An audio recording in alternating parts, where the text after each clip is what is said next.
British explorer Bear Grylls is best known to American TV audiences for Discovery's Man vs. Wild, though his time on the hit survival show revealed just a small fraction of his life. The magic of TV makes Grylls look like the ultimate survivor, and cynical viewers may be tempted to wonder what's been edited out along the way, but the truth lies somewhere in between. From his genuine scrapes with death to embarrassing leaks about his so-called survival shows, this is the untold truth of Bear Grylls. All in the name of survival. Bullied in school.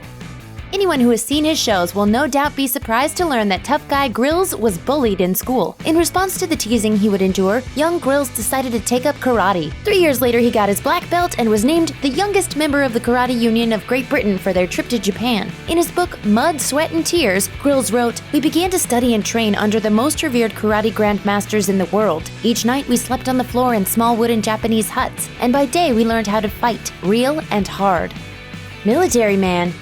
After leaving school, Grylls set out on his first Himalayan adventures, spending a number of months hiking in and around the mountainous regions of India. In an interview with the Hindustan Times, Grylls said, "I spent quite some time in India before I joined the army. I went out there climbing, and up in West Bengal and all around Darjeeling. I love India." Grylls joined the United Kingdom Special Forces Reserve in 1994 and served with the 21st Regiment Special Air Service for 3 years, receiving training in everything from desert and winter warfare to evasive driving, climbing, and explosives. In this time, he was deployed to North Africa twice, though his second visit there almost cost him his life. Close calls. He might have only been an SAS reserve, but that doesn't mean he got to skip out on any of the dangerous stuff. Grylls' second deployment to Africa ended in a terrible accident that almost claimed his life. In an interview with The Guardian, Grylls said, "In Africa, my parachute ripped at 17,000 feet. I blacked out and on landing broke my back. I spent the next 18 months in braces and plaster. I was lucky to survive, let alone walk again." That was the first of many close shaves in Grylls' career of risk-taking. Then disaster.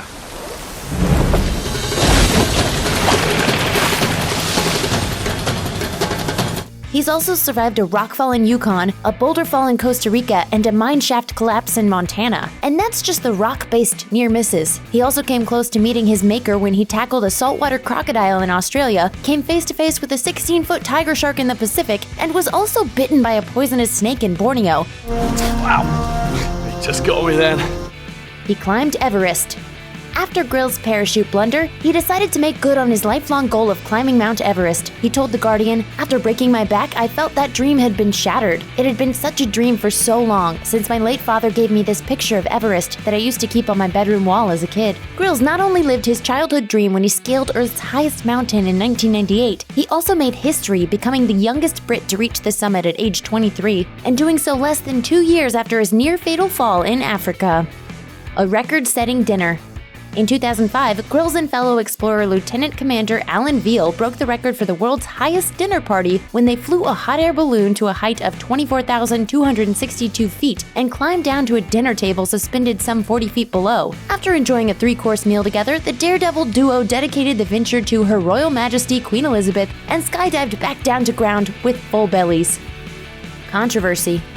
Grylls was the subject of controversy in 2008 when U.S. survival consultant Mark Weinert revealed that during the Hawaii episode of Man vs. Wild, he personally assembled a Polynesian-style bamboo raft off camera, only for Grylls to add the finishing touches and take the credit for the raft's assembly during filming. Weinert also claimed that after shooting, Grylls left for a motel. And that wasn't the only time the show faked Grylls' whereabouts, according to the whistleblower, who also said Grylls spent a few nights in a luxurious lodge complete with a TV, hot tub, and internet access during the filming of the Sierra Nevada Mountains episode. In an interview with the BBC, Grylls apologized, saying, "If people felt misled on how the first series was represented, I'm really sorry for that. I'm the person that takes the rap for these things, even though I'm not always involved in the editing side of it, but ultimately it is me on screen."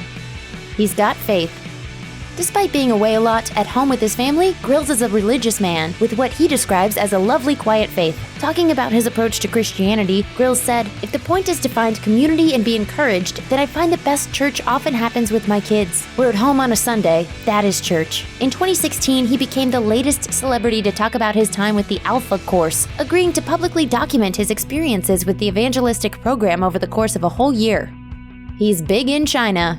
Grylls' 2012 bestseller Mud, Sweat, and Tears was voted the most influential book in China, so it was only a matter of time before he attempted to crack the Chinese TV market. He did so in 2015 with a show called Survivor Games, which featured a premise similar to Mission Survive, a UK series in which Grylls takes 8 celebrities on a 2-week hike through unforgiving terrain. Chinese audiences found some of the grittier moments harder to stomach. Okay. Who wants to eat an eye? Viewers complained that the show was tasteless and disgusting after Grylls asked the contestants to drink their own urine. Ugh, that really is pretty horrible. It's like warm and it's salty. Despite complaints, Grylls' success in China continued in 2017 after he invited several more Chinese celebrities to join him in the wild for one-on-one adventures, including former NBA star Yao Ming and Olympic swimmer Fu Yuanhui. The follow-up program aired under the name Absolute Wild China. When I put them in here,